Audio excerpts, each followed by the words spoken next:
અમારે કેટલાય છેલ્લા 2 મહિનાથી પાણી ગંદુ આવે છે, બહુ જ ફીણવાળું પાણી આવે છે. અમારે વાપરવામાં કે ખાવા પીવા રાંધવામાં પણ પાણી કામ લાગતું નથી. અમે પાણી જગ ભરી લાવીએ છીએ આરોનું, અને ત્યાંથી લાવીને જગ ભરીને પાણી લાવીને વાપરીએ છીએ અને પીએ છીએ અને બધું કામ કરીએ છીએ. પાણી સિવાય સાહેબ પાણીની કેટલી જરૂર હોય એ તો તમને બી ખબર હશે.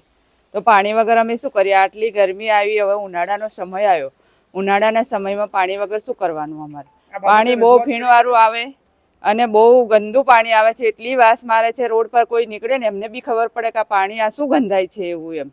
એટલે પાણીની બહુ અમારે તકલીફ છે સાહેબ. રોજનો અમારે સવારના 30 રૂપિયા, સાંજના 30 રૂપિયા એમ કરી 2 જગ લાવીએ પાણીના. તા અમારે રાંધવા, પીવા અને વાપરવા કામ લાગે સાહેબ. માનનીય મુખ્યમંત્રી શ્રી જ્યારે આપણા ગોધરા શહેરમાં આવી રહ્યા છે ત્યારે આપણા સૌ માટે એ ગૌરવની વાત છે.